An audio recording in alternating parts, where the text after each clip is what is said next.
You are lying in bed completely alone. The house is locked. The streets outside are dead silent. Statistically, you are safer right now than any of your ancestors have been in the last 300,000 years. You are protected by steel doors, insulated walls, and emergency systems just a button press away. Yet, as the shadows stretch across your ceiling, an unexpected cold knot tightens in your stomach. Your eyes dart toward the slight crack in your closet door. Your breathing shallowly stops, and your heart rate elevates for no rational reason. You feel it, a heavy, unmistakable, suffocating sensation that someone or something is watching you from the dark. Why does the modern mind, surrounded by the peak of human luxury and safety, still fear the absence of light? The answer is simple, yet deeply unsettling. Your brain doesn't actually know it lives in the modern world. Physically, you are a space-age creature navigating a digital landscape, but psychologically, you are still crouching by a dying fire, listening for wolves in the prehistoric night. Welcome back to the baseline. Today, we explore why your mind secretly creates monsters when there are none left to fight. To understand the ghost in your room, we have to look back at the brutal arithmetic of human survival. For 99% of our evolutionary history, absolute silence did not mean peace. It meant danger. It meant either an apex predator was stalking you, freezing its movements before a strike, or that you were completely isolated from the safety of your tribe.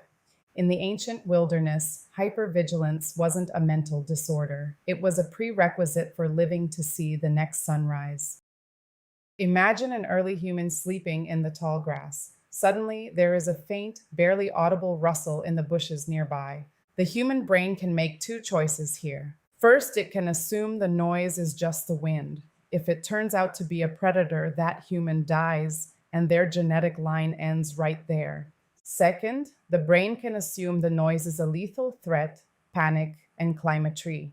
If it turns out to be just the wind, the human has lost nothing but a little bit of energy. This is what science calls a false positive.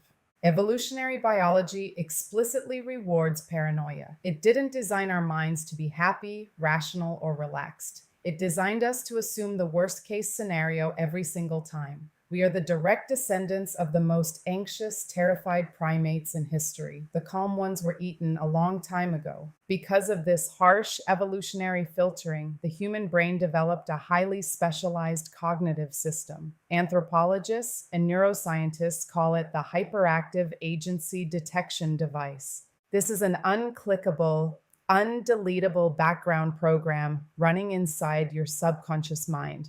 Its sole function is to look at inanimate, random shapes or sounds in your environment and assign human-like or predator-like intent to them. It's the reason you see a malicious face in the pattern of the wood grain on your door. It's the reason a coat hanging on a chair transforms into a crouching intruder at 3 o'clock in the morning. But what happens when you take this incredibly powerful, hyper-alert tracking system and lock it inside a perfectly safe, modern, concrete room?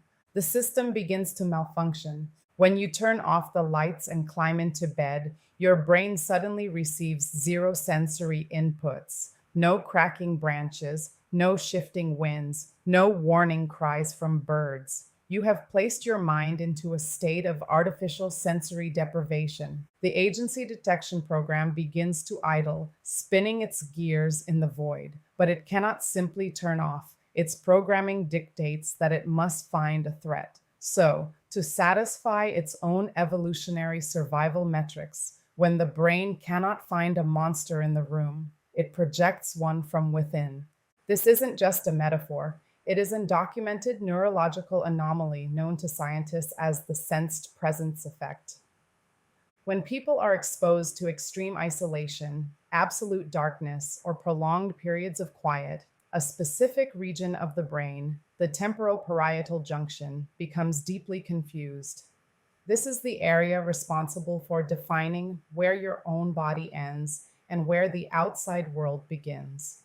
When your sensory organs send no data back to the brain, the boundary lines blur. Your mind takes its own internal, radiating anxiety, misinterprets it as an external signal, and tricks you into believing an independent entity is standing right next to you. Across every culture on Earth, throughout every era of history, humans have reported the exact same phenomenon, the feeling of a shadow figure watching them sleep.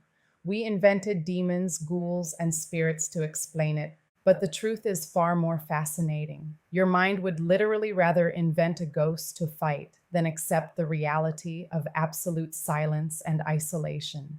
It is starved for the conflict it was engineered to endure. This is the profound tragic irony of modern civilization. We spent thousands of generations conquering nature. We built cities, mastered electricity, engineered medicine, and completely erased the daily terrors of the wilderness. We constructed a world of total comfort, only to realize that our brains don't actually know how to handle peace. Because we eliminated the external chaos, we began to internalize it. This is why we lay awake staring at glowing screens, consuming catastrophic news. This is why we seek out true crime podcasts and horror films before closing our eyes. We are desperately trying to calibrate an ancient survival machine to a safe world that it doesn't recognize.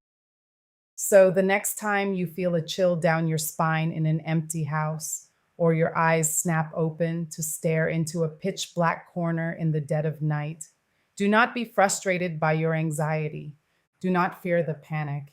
It is just your body's ancient, beautiful 300,000-year-old software working perfectly, trying to keep you alive. The ghost isn't waiting in the shadows of your room. The ghost is inside you. Life is short. There is no time for space. Sleep well.